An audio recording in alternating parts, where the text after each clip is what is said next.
Alan Watts. Natura, uomo, donna. Introduzione. Un fondale di ciottoli multicolori si estende sotto l'acqua chiara e su di esso i pesci, di cui a prima vista avevamo notato soltanto le ombre, restano immobili o guizzano rapidi attraverso la rete cangiante dei raggi del sole. Possiamo rimanere a guardare questa scena per ore, dimentichi del tempo e delle impellenti vicende della nostra storia personale, assorbiti da uno spettacolo che si ripete, sempre uguale, forse da 2 milioni di anni. A volte, proprio sotto il cuore ci coglie una punta di dolore, fatta di nostalgia e di piacere, quando ci sembra che sia proprio questo, dopo tutto, quel mondo di sana, stabile realtà dal quale siamo in qualche modo esclusi. Ma è una sensazione che non dura molto, perché sappiamo di più. Sappiamo che i pesci nuotano temendo costantemente per la loro vita, che restano immobili per non venire individuati e che guizzano velocissimi perché non sono altro che fasci di nervi attivati dal più piccolo sospetto di allarme. Sappiamo che l'amore della natura è una fascinazione sentimentale e superficiale, che i gabbiani non percorrono il cielo per puro piacere, ma per fame occhiuta di pesce, che le api dorate non sognano tra i gigli, ma li visitano tutti come agenti di commercio per esigerne il contributo al loro miele, e che gli scoiattoli, che all'apparenza balzano liberamente e gioiosamente di ramo in ramo, non sono altro che pallottoline di frustrazione, di pelo, di fame e di paura. Sappiamo che la tranquilla razionalità, la cultura rilassata, la normalità rassicurante dell'umana vita civile non sono che una crosta di abitudini che coprono e reprimono emozioni troppo violente o troppo dolorose perché la maggior parte di noi riesca a sopportarle. Il primo attimo di riposo che la vita ha trovato nella sua ardua ascesa dal mondo primordiale e naturale della lotta e del terrore incessanti. Ma in realtà noi crediamo di sapere, poiché questa immagine realistica, dura, è anch'essa una ricreazione del mondo naturale, un'immagine disegnata da noi tanto quanto l'estasi pastorale più romantica e sognante. La nostra visione della natura è in gran parte frutto di mode intellettuali e letterarie cangianti, dato che la natura stessa è diventata per noi un mondo estraneo e alieno. Questa sensazione di straniamento si intensifica in un periodo e in una cultura in cui si è diffuso il convincimento che sia necessario allontanarsi dai principi che, fino a questo momento, hanno governato l'evoluzione della vita. È opinione generale che l'organizzazione futura del mondo non potrà più essere affidata ai processi complicati e sottili dell'equilibrio naturale da cui la vita e l'uomo sono scaturiti. Quando dal processo evolutivo è sorta l'intelligenza umana, si è introdotto un principio d'ordine completamente diverso. Da quel momento in avanti, si sostiene, l'organizzazione della vita non può più semplicemente accadere. Deve venir controllata, per quanto difficile questo compito possa essere. Da quel momento l'intelletto umano non può più affidarsi semplicemente alla saggezza naturale e innata dell'organismo che lo ha prodotto. Deve stare in piedi da solo, fidando soltanto sulle sue proprie risorse. Che gli piaccia o no, l'uomo, o piuttosto l'intelligenza consapevole dell'uomo, deve dominare il mondo. Si tratta di conclusioni sorprendentemente azzardate in un essere che sa tanto poco di se stesso e non ammette neppure che le scienze dell'intelligenza da lui scoperte come la psicologia e la neurologia, abbiano già superato lo stadio dell'approssimazione dilettantesca, poiché se non sappiamo neppure come facciamo a essere consapevoli e intelligenti, è pura sconsideratezza pretendere di sapere qual è il vero ruolo dell'intelligenza cosciente e ancor più affermare che essa ha la facoltà di ordinare il mondo. Ma è la nostra profonda ignoranza e in effetti l'essere diventati estranei a noi stessi che spiega la nostra sensazione di isolamento dalla natura. Siamo come tagliati fuori, confinati per un verso in un centro limitato di attenzione, che è l'io, e per un altro in una sterminata complessità organica che conosciamo soltanto attraverso sensazioni inquietanti e indescrivibili, oppure mediante i tecnicismi della biologia, che è il me. Lungo la sua storia, il tipo d'uomo plasmato dalle culture occidentali si è singolarmente allontanato da se stesso e dunque dall'ambiente naturale cui il suo organismo appartiene. La filosofia cristiana, che sa così tante cose sulla natura di Dio, ha pochissimo da dire sulla natura dell'uomo, poiché, di là dalle sue precise e voluminose analisi della Santissima Trinità, non può che offrire descrizioni limitate e vaghe riguardo all'anima e allo spirito umani. Il corpo, che con riluttanza si ammette nel novero delle cose buone, perché dopo tutto è sempre creazione di Dio, in pratica viene considerato un territorio conquistato dal demonio e lo studio della natura umana si riduce in sostanza allo studio delle sue tare. Da questo punto di vista, gli psicologi hanno seguito pedissequamente i teologi. Di fatto, gli scienziati, nonostante il loro naturalismo teorico, tendono a considerare la natura, umana e no, come un mondo da conquistare e riordinare, da assoggettare alla tecnologia di un intelletto razionale che ha in qualche modo ripudiato, sradicandosene, proprio quell'entità che ora pretenderebbe di migliorare. In pratica, la coscienza tecnologica, razionale, è estranea all'uomo naturale quanto lo era la sua anima soprannaturale. Per entrambe, infatti, la natura e l'uomo naturale sono oggetto di uno studio condotto mediante una tecnica che lo rende esterno al soggetto che lo osserva e quindi diverso da lui. Fin quando la conoscenza viene valutata sulla base della sua oggettività, quel che sapremo non sarà mai riferito a noi stessi, al soggetto. Per questo abbiamo sempre la sensazione di conoscere le cose dall'esterno, mai dal di dentro, e ci sembra di confrontarci invariabilmente con un mondo di superfici impenetrabili, una superficie dentro l'altra. Nessuna meraviglia, quindi, se le nostre idee sulla vera essenza della natura non sono altro che supposizioni soggette alle mode più disparate. Da un certo punto di vista, tuttavia, il carattere del pensiero scientifico è oggi molto meno intraprendente e autoritario di quanto non fosse agli inizi del Novecento, se non altro perché una maggiore quantità di conoscenze porta con sé una maggiore consapevolezza della propria ignoranza. Allo stesso tempo, anche da un punto di vista freddamente intellettuale, è sempre più evidente che non viviamo affatto in un mondo a parte. Le brutali divisioni tra spirito e natura, mente e corpo, soggetto e oggetto, controllore e controllato, vengono sempre più percepite come goffe convenzioni linguistiche. Nient'altro che termini rozzi ed equivoci per descrivere un mondo in cui tutti gli avvenimenti si rivelano interdipendenti, una complessità immensa di rapporti dall'equilibrio sottile, che come un nodo infinito non ha un capo da cui si possa cominciare a districarlo per porlo in un presunto ordine.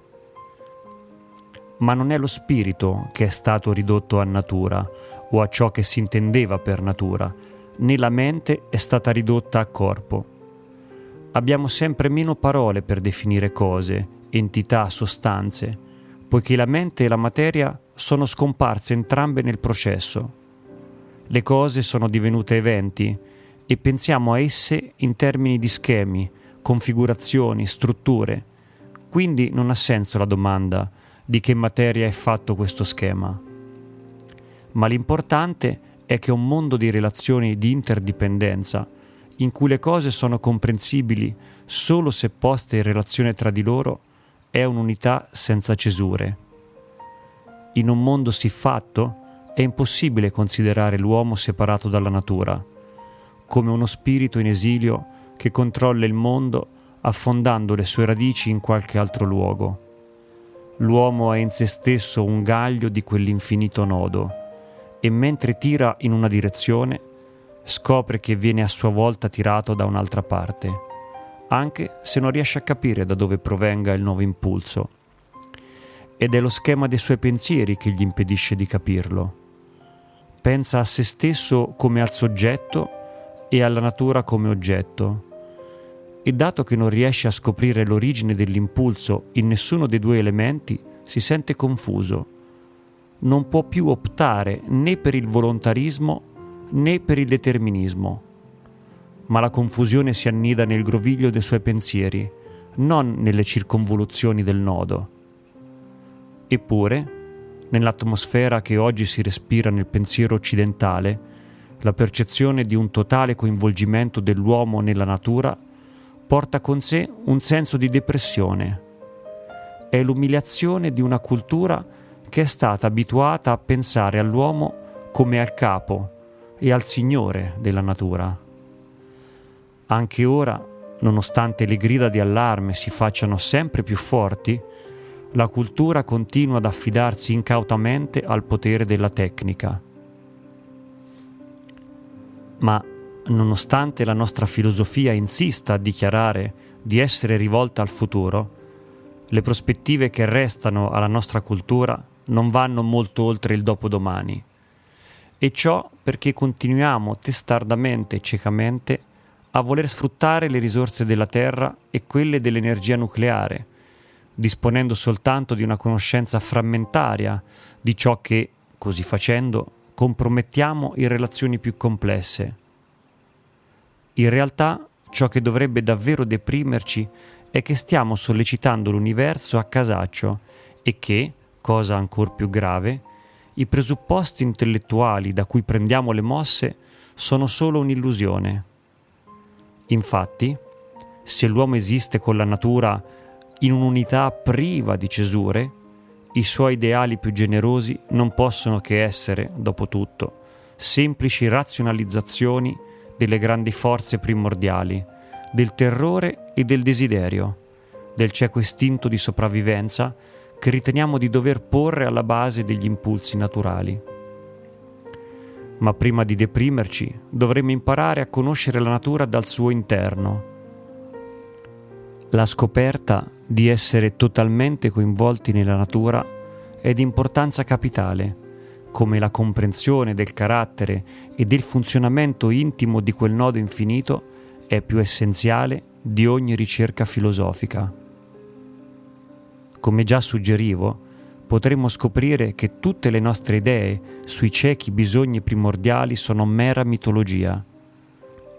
Non potrebbero essere solo modi di un pensiero antropomorfizzante che non ha fatto altro se non sintonizzarsi sul polo opposto a chi sosteneva l'altro concetto, ovvero che l'impulso primordiale altro non è che la volontà di un Dio personale e benevolo.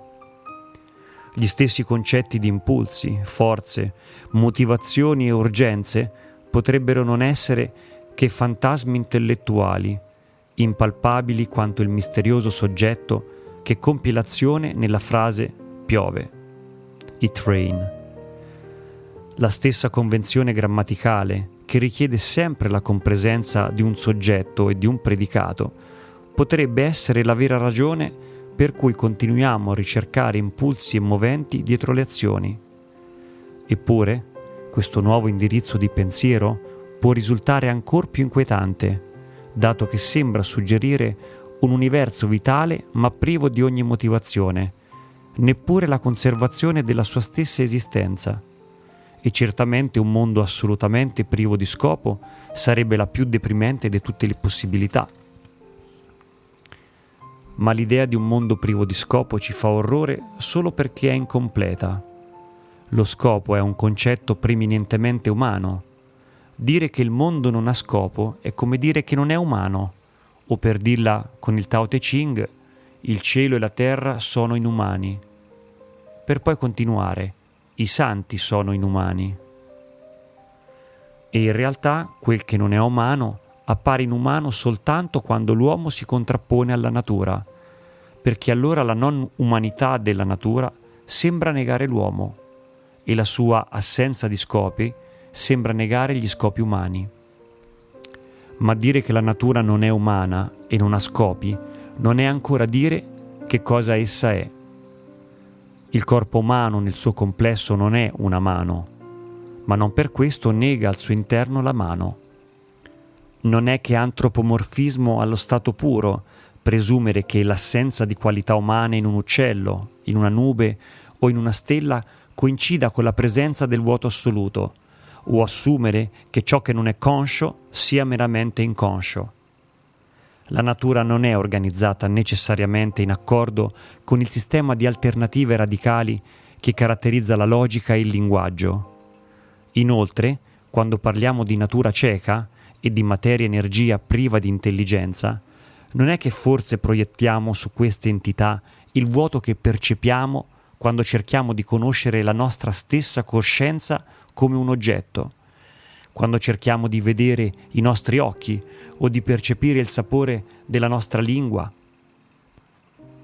Molti indizi ci suggeriscono che quando gli uomini acquisirono la facoltà dell'attenzione consapevole e del pensiero razionale, rimasero a tal punto affascinati da questi nuovi strumenti da dimenticare tutto il resto, come polli che fossero stati ipnotizzati da una linea di gesso tracciata a partire dal loro becco.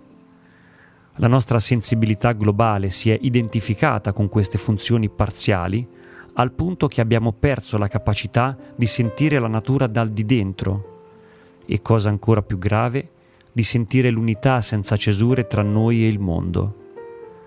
La nostra filosofia dell'azione si dibatte tra le alternative del volontarismo e del determinismo, tra libertà e destino, perché ci manca il senso del tutto, del nodo infinito e dell'identità delle sue azioni e delle nostre.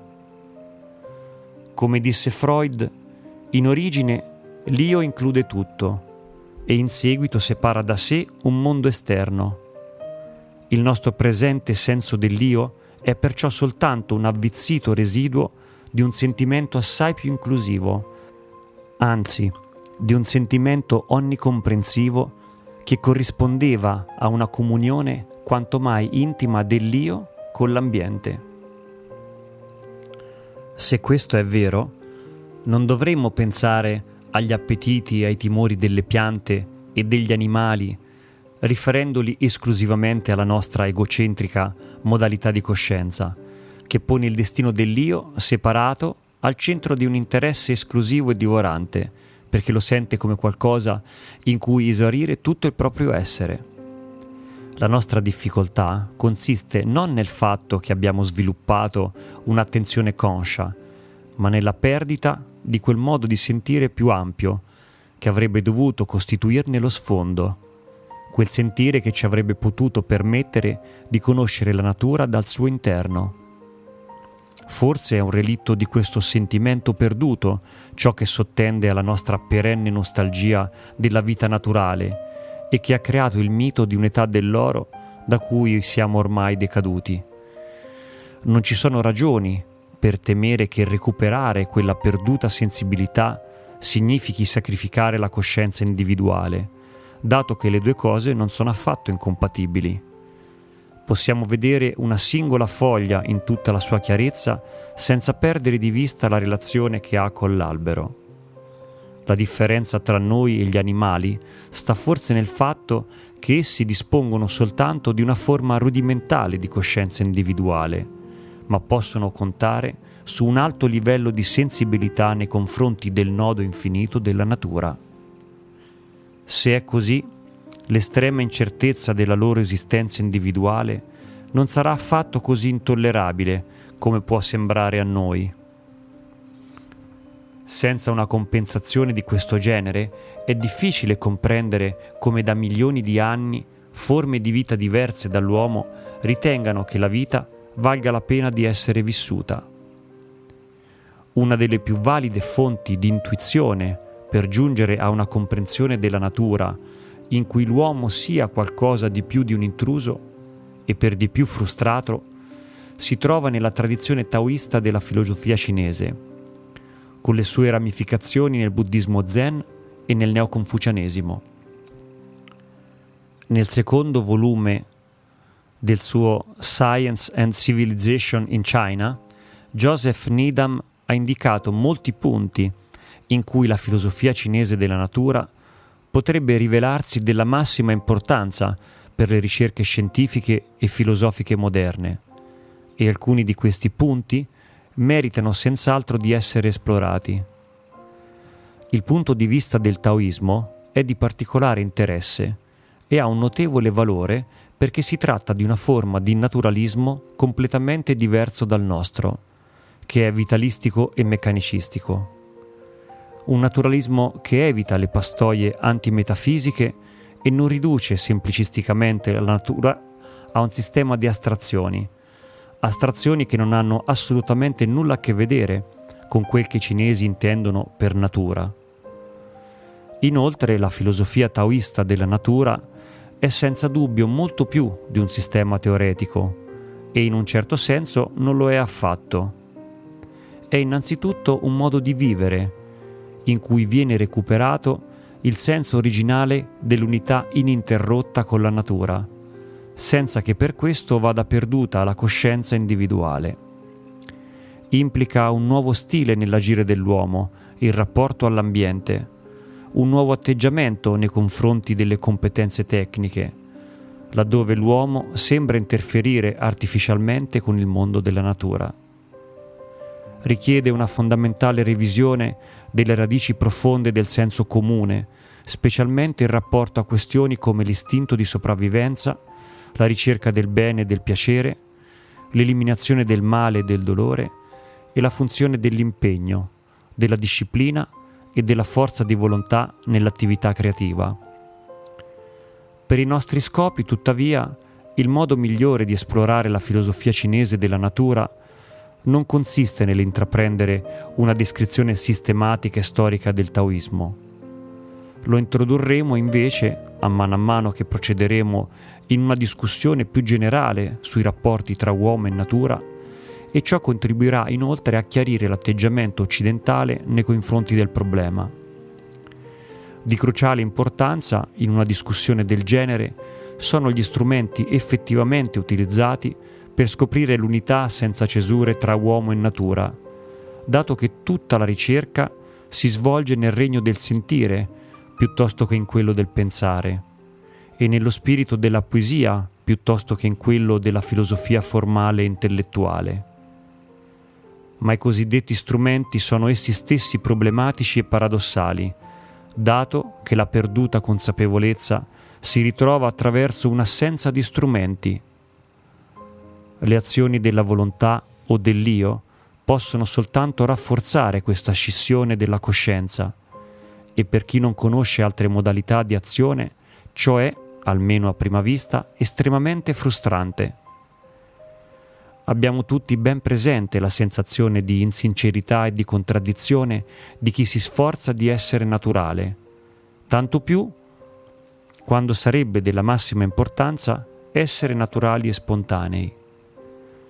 L'idea taoista della naturalezza va molto oltre uno stile di comportamento banalmente normale o semplicemente privo di ostentazione.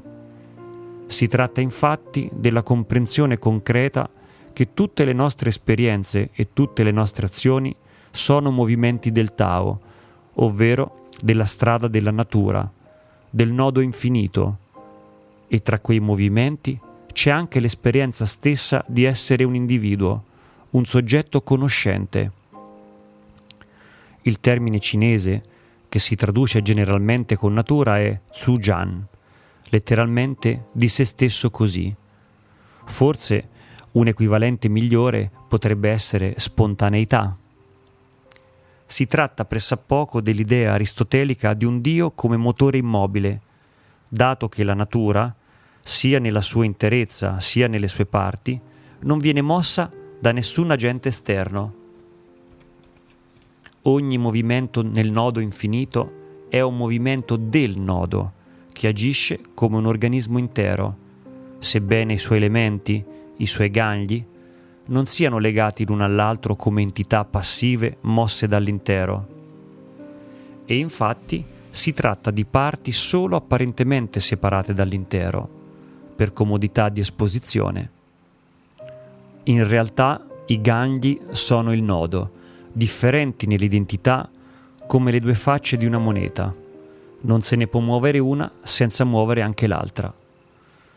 Nonostante l'arte e l'artificio, tutto l'agire umano viene percepito lo stesso come naturale o spontaneo, una percezione del mondo meravigliosamente espressa nella poesia e nella pittura di paesaggio cinesi, le cui tecniche contemplano l'affascinante disciplina della casualità controllata, che consiste nel fare esattamente la cosa giusta, senza sforzo né intenzione conscia. Le tecniche artistiche dell'Estremo Oriente, però, sono in un certo senso troppo esotiche per servire agli occidentali come efficace descrizione della filosofia della natura orientale. Tuttavia, le specifiche applicazioni di questa filosofia dovevano essere discusse e per una serie di ragioni il soggetto che mi è sembrato più adatto è il rapporto tra uomo e donna, in particolar modo nella sua dimensione sessuale. Innanzitutto c'è un'evidente correlazione simbolica fra l'atteggiamento dell'uomo nei confronti della natura e nei confronti della donna.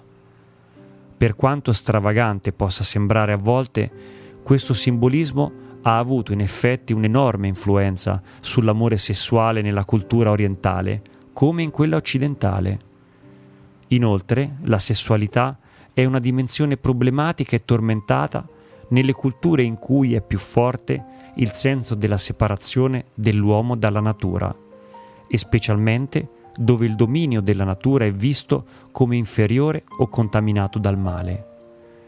Inutile dire che la cultura cristiana, e in particolare quella anglosassone, sono preoccupate della sessualità a un livello che colpisce chi proviene da altre realtà come qualcosa di particolarmente strano, e noi stessi siamo ben consapevoli di avere il sesso sempre in testa.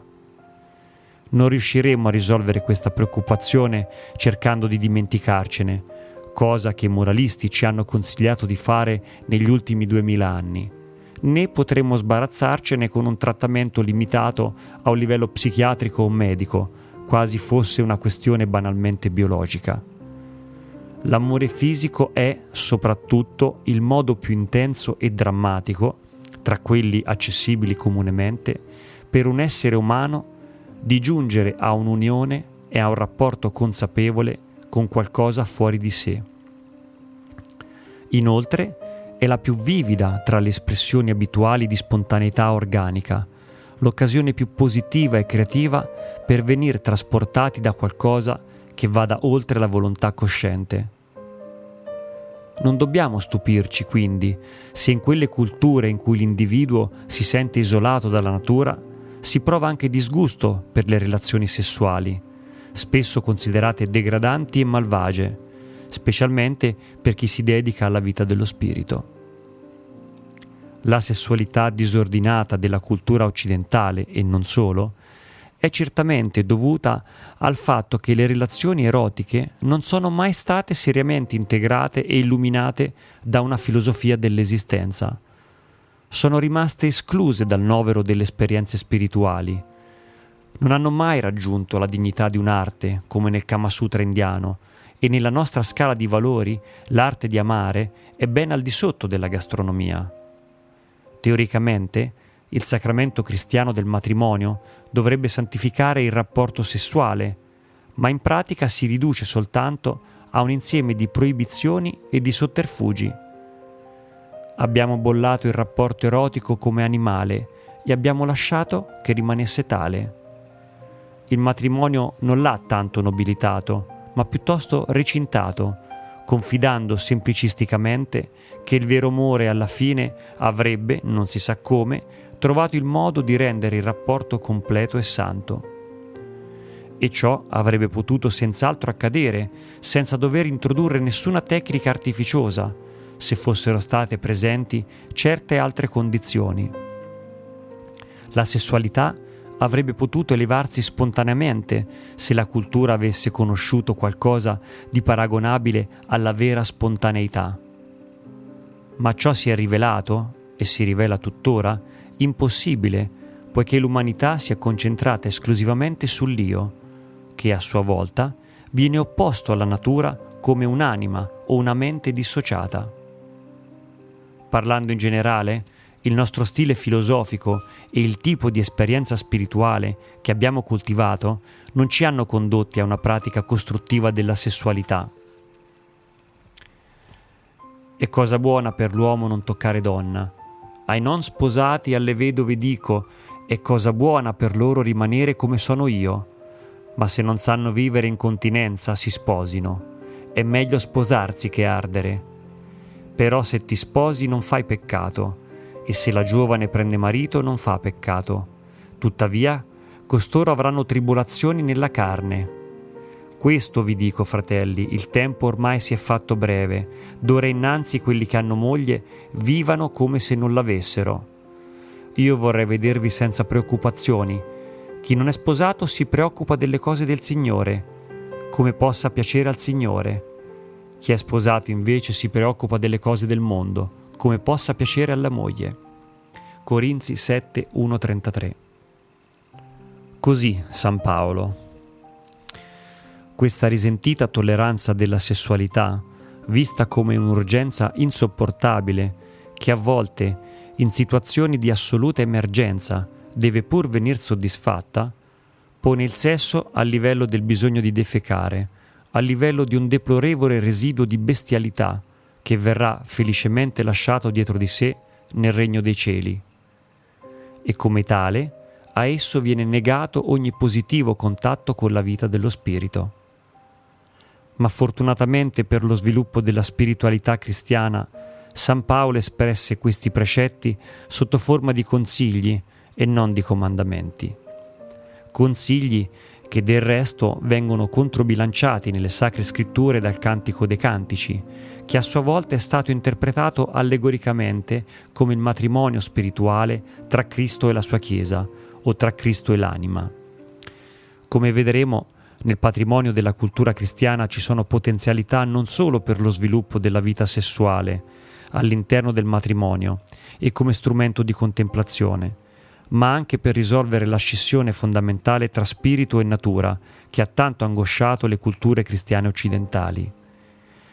Il metodo accademico ufficiale per studiare le implicazioni sessuali della filosofia taoista della natura dovrebbe, presumibilmente, investigare i costumi erotici e la letteratura dell'Estremo Oriente.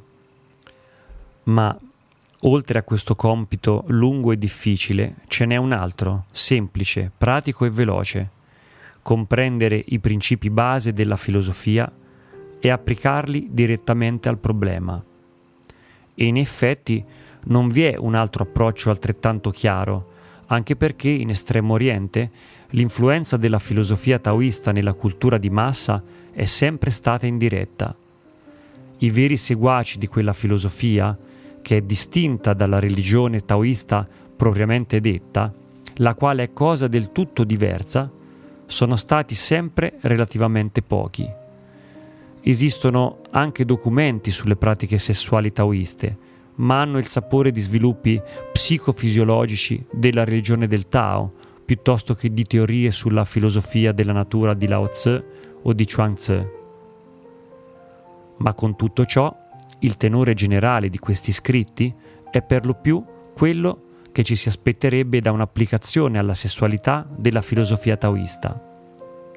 Inoltre, anche a livello di massa, l'amore sessuale nelle culture dell'Estremo Oriente appare molto meno problematico di quanto non sia da noi, poiché non vi è dubbio che il sentimento taoista della naturalezza della condizione umana ha, seppure indirettamente, influenzato largamente la vita quotidiana di ogni persona.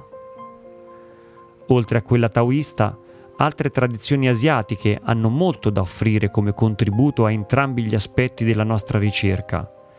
Molte correnti della filosofia indù, che nel mondo contemporaneo sembrano mai sommerse, illuminano la questione con la loro meravigliosa simbologia, magistralmente e profondamente interpretata nelle opere di Erich Zimmer. Come, per quel che riguarda il problema cruciale di comprendere o percepire l'unità senza cesure della natura, nulla è più diretto, semplice e concreto del buddismo zen, un modello di vita che ha contribuito quanti altri mai allo sviluppo della profonda filosofia della natura dei giapponesi. È tragico che in un momento in cui le intuizioni universali sviluppatisi in Asia parlano alla nostra condizione con tanta proprietà, i popoli asiatici siano per noi associati a nazionalismi aggressivi che percepiamo come incombenti minacce politiche.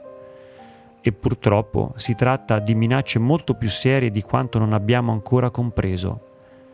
Ma può servire a qualcosa far notare che gli asiatici hanno appreso queste filosofie politiche per reazione proprio da noi e che, pur nella loro diversità, le personalità di Gandhi, Nehru, Nasser, Mao Zedong e degli altri capi dei nazionalismi asiatici sono in gran parte occidentali, per formazione e carattere.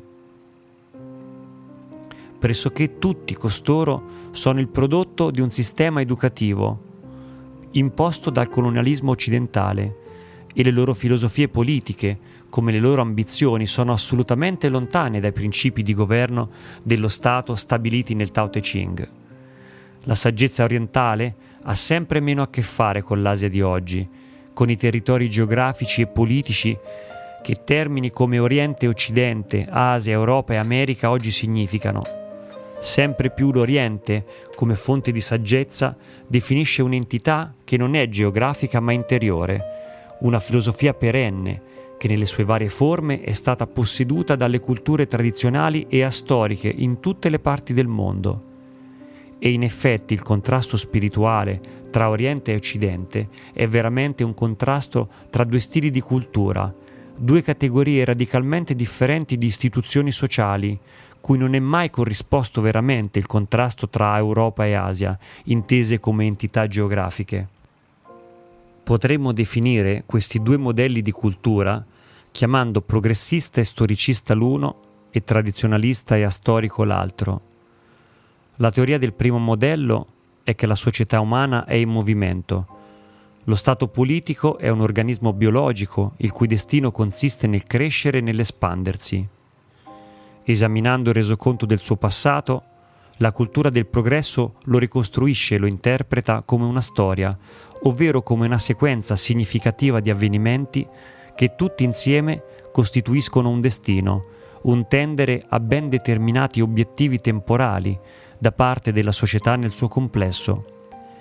I produttori di questo genere di storie dimenticano facilmente che la scelta che operano all'interno degli avvenimenti significativi è soggettiva, determinata spesso dal bisogno di giustificare le immediate iniziative politiche che hanno in animo di intraprendere.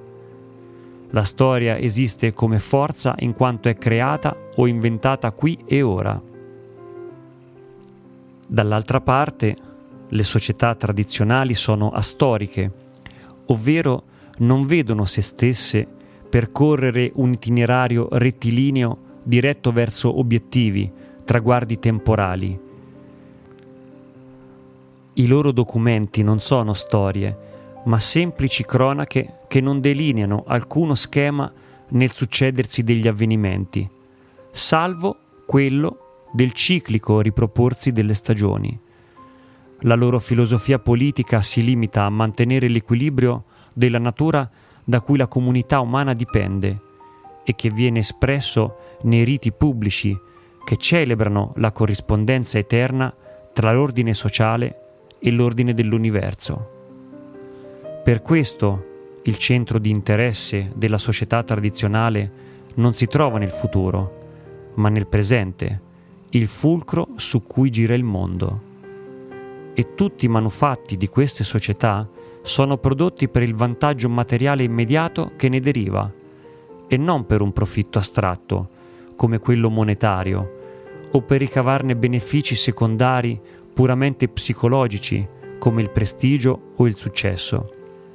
Si tratta di manufatti realizzati senza fretta, sempre uguali. Non sono superfici sottili, appiccicate insieme per far prima. D'altro canto, il lavoratore del progresso ha sempre lo sguardo fisso sull'orologio, sul gioco che deve seguire dopo la fine dell'orario di lavoro, sulla società del divertimento che giunge al compiersi del piano quinquennale. Di conseguenza, il lavoratore del progresso deve affrettarsi a completare l'opera, che proprio per questa ragione non può essere strumento di gioco quando arriva l'ora di giocare. Come un bambino viziato, egli si stanca presto dei suoi giochi, cosa che sono per la maggior parte i suoi prodotti, e viene allettato a tornare al lavoro dalla prospettiva dei giocattoli nuovi o più sensazionali del futuro. A rigore, non è corretto pensare alle culture del progresso come culture materialistiche, se materialista è colui che ama la materia nella sua concretezza. Nessuna città moderna sembra essere stata costruita da persone che amano la materia. La verità è piuttosto che l'uomo del progresso odia la materia e fa tutto il possibile per piegarne la resistenza, i suoi limiti spaziali e temporali. Sempre più il suo mondo si sostanzia di traguardi, destinazioni e obiettivi, mentre i tempi e gli spazi che lo separano da essi vengono eliminati dagli aerei a reazione. Di conseguenza vi è ben poca soddisfazione materiale nel raggiungere l'obiettivo, dato che una vita piena di obiettivi e di traguardi è simile a un uomo che cercasse di saziarsi mangiando soltanto le due estremità di una banana. La realtà concreta della banana, invece, è tutto ciò che giace tra le due estremità, ovvero il viaggio, proprio come quello che l'aereo a reazione ha drasticamente ridotto. Inoltre, quando il tempo e lo spazio tra la partenza e l'arrivo vengono eliminati, tutte le destinazioni tendono a diventare uguali fra loro. Più rapidamente ci spostiamo dalle Hawaii al Giappone e alla Sicilia, più rapidamente ogni luogo ci sembrerà, come dicono i turisti, sfruttato, ovvero sempre più somigliante a Los Angeles, Chicago o Londra. Una volta di più ci accorgiamo che gli obiettivi degli uomini del progresso sono in realtà psicologici e spirituali, le sensazioni, gli stimoli e gli slanci per i quali la realtà materiale non è altro che l'occasione di cui purtroppo non si può fare a meno. Il suo disprezzo per la materia perpetua la scissione fra il suo io e la natura. Nell'ambito della sessualità, l'obiettivo non è tanto la personalità concreta della donna, quanto l'orgasmo che può procurarci, e che ci procura non in quanto donna, persona nella sua integrità, ma in quanto aggregazione di labbra, seni, fianchi, una donna in astratto e non questa particolare donna. Come de Rougemont ha messo in evidenza con chiarezza nel suo L'amore e l'Occidente, questo non è l'amore per una donna, ma l'amore per l'amore, ed esprime nei confronti della vita un atteggiamento dualistico, dissociato, che ama lo spirito disprezzando la materia. Ma non è meno antinaturale e contraddittoria la concezione che attribuisce all'amore l'unico scopo della procreazione, specialmente perché, in questo modo, si va a generare un'altra anima che, volente o nolente, è attaccata a un corpo che non le sarà mai concesso di godere. E proprio qui vediamo l'essenziale continuità dell'atteggiamento occidentale, dal cristianesimo storico al paganesimo moderno. Sotteso a questa continuità c'è il fatto che, in un certo senso, Dio e il diavolo condividono la stessa filosofia, dato che entrambi abitano una cosmologia in cui lo spirito si oppone alla natura. Inoltre, gli architetti di questa cosmologia non erano consapevoli dell'interdipendenza, della complementarietà degli opposti che venivano creando, ed è questa la ragione principale per cui non percepirono l'intima identità di spirito e natura, soggetto e oggetto, e la ragione per cui non notarono il patto segreto tra Dio e il diavolo per riprodursi a vicenda. Non lo notarono neppure quando, una volta che entrambe le concezioni furono compiutamente elaborate, finirono per scambiar loro le parti, fino a far diventare diabolica l'immagine di Dio e divina quella del diavolo. Del resto, l'immagine di Dio, composta com'era di bene sovrapposto a bene, di potere aggiunto a potere, era diventata insopportabile e mostruosa. Ma nel concepire l'immagine del diavolo non c'erano leggi da rispettare e l'immaginazione creativa poté scatenarsi a suo piacimento, dando libero sfogo a tutti i suoi contenuti repressi e sensuali. Da qui il persistente fascino del satanismo e la fascinazione del demonio. Quando la mutua dipendenza degli opposti si rende invisibile, diventa possibile sognare una condizione in cui la vita esiste senza la morte, il bene senza il male, il piacere senza il dolore, la luce senza l'ombra. Il soggetto, l'anima, può allora liberarsi dalle limitazioni concrete dell'oggetto, il corpo. Così, nella dottrina cristiana della resurrezione dei corpi, il corpo viene di solito immaginato come spiritualizzato, al punto che non è più, in nessun senso, un corpo. È piuttosto un corpo di fantasia, da cui sono state asportate tutte le qualità reali e che è stato trasformato in qualcosa privo di peso, di sesso e di età. L'idea che il bene possa venir separato dal male, che la vita possa venir definitivamente affrancata dalla morte, è il germe da cui si sono sviluppate tutte le culture del progresso e della storia. Dal momento in cui sono apparse, la storia sembra aver fatto un improvviso balzo in avanti e in pochi secoli le condizioni della vita umana hanno registrato un mutamento radicale e rapidissimo, tanto più che fino a quel momento erano rimaste costanti per millenni.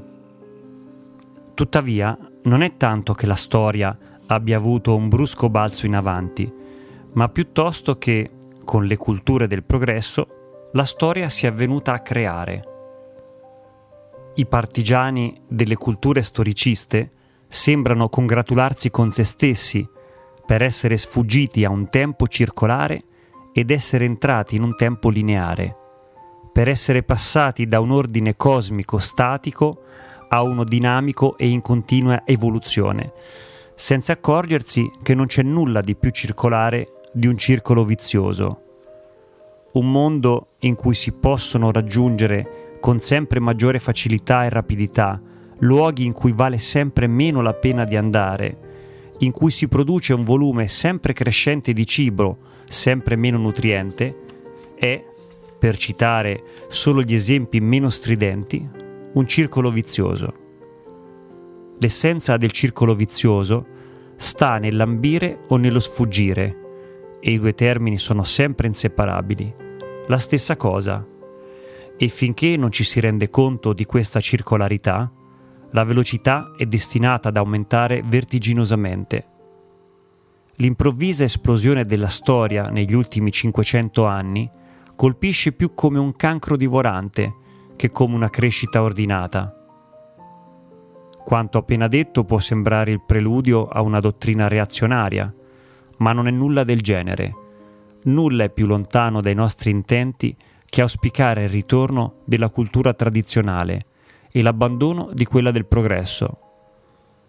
Il fallimento di tutti i romanticismi tradizionalisti, di tutti i ritorni alla natura, consiste esattamente nel fatto che essi stessi sono in qualche modo progressisti e guardano a un futuro stato di cose che definiscono migliore dell'attuale. Ma come l'io non può far nulla per superare la modalità isolata della sua coscienza, così la comunità non può far nulla per liberarsi dal suo progressivo fallimento, dato che ciò sarebbe in contraddizione con la sua affettata naturalezza. L'obiettivo della cultura tradizionale non è il futuro ma il presente, e ciò significa limitarsi, restringere i propri progetti al cibo e al riparo nei giorni e negli anni a venire, e non andare più in là. La cultura tradizionale non aspira al godimento psicologico che i pasti futuri porteranno con sé. In una parola, non persegue la felicità. Inoltre, i membri più saggi di queste culture non cercano neppure di trarre godimento dal momento presente, poiché nello stesso istante in cui qualcuno afferra il momento per cavarne qualcosa, questo sembra scomparire. La ragione di ciò consiste forse nel fatto che il godimento è una funzione dei nervi piuttosto che dei muscoli, e i nervi ricevono automaticamente e passivamente, mentre i muscoli afferrano attivamente. Il godimento è sempre gratuito e non può che venire spontaneamente, da solo. Cercare di forzarlo è come cercare di sperimentare il futuro prima che sia giunto, come cercare l'effetto psicologico di un'esperienza presente e allo stesso tempo tagliarsi fuori dall'esperienza stessa. È evidente che chi cerca di trarre qualcosa dalla sua esperienza presente, in quello stesso istante se ne separa. Egli diventa il soggetto e l'esperienza l'oggetto. Ma in questo modo non si accorge che è lui stesso l'esperienza e che cercare di oggettivarla è fare come il cane che insegue la propria coda. Di solito pensiamo all'autocoscienza come alla consapevolezza che il soggetto ha di sé. Faremo meno confusione se la definissimo come la consapevolezza che ha di sé il soggetto oggetto, dato che chi conosce è allo stesso tempo ciò che si conosce, un po' come accade nel nastro di Mobius, dove sembra di vedere due facce, ma in realtà se ne vede una sola. Continuando con l'analogia, l'esperienza conscia sembra un campo che, come il nastro, si avvolge su se stesso. Insomma, non è che io conosca altre cose e poi conosca me stesso. In realtà, l'entità che dice io conosco ciò, conosce allo stesso tempo se stessa. Dedicheremo in seguito maggiore attenzione al problema della consapevolezza del presente, ma in questa sede è necessario almeno coglierne il principio, così che siamo in grado di comprendere l'illusione di cui siamo vittime quando cerchiamo di trarre dalla vita cose quali una situazione psicologica buona, felice o piacevole. Infatti per noi, per il nostro modo di pensare abituato all'egoismo, non si tratta di dire che sarebbe bello tornare all'integrità originaria con la natura. Il punto è che è semplicemente impossibile uscire da questa integrità, per quanto vivida sia l'immagine che ci siamo fatta di questa separazione. Allo stesso modo, è impossibile fare l'esperienza del futuro e non sperimentare il presente. Ma cercare di comprendere è un ulteriore, vano tentativo di fare esperienza del futuro. Alcuni logici potrebbero ribattere che si tratta semplicemente di affermazioni tautologiche, senza nessuna conseguenza. Del resto, non continuiamo a dire «e allora?» di fronte a ogni cosa, come se la nostra esperienza presente avesse importanza solo in riferimento a ciò a cui conduce, quasi che potessimo interrompere continuamente un danzatore dicendogli «e allora dove stai andando? Qual è il senso preciso di tutti i tuoi movimenti?» Certo, c'è spazio per il commento, per le interpretazioni della natura e per le previsioni sul suo corso futuro, ma dobbiamo sapere che quel di cui parliamo richiede in primo luogo uno sfogo di contemplazione e di silenzio interiore, e poi un'osservazione priva di domande e che non salti subito alle conclusioni. Allora, possiamo finalmente tornare al fondale di ciottoli sotto l'acqua e ai pesci nella rete cangiante dei raggi del sole e guardare?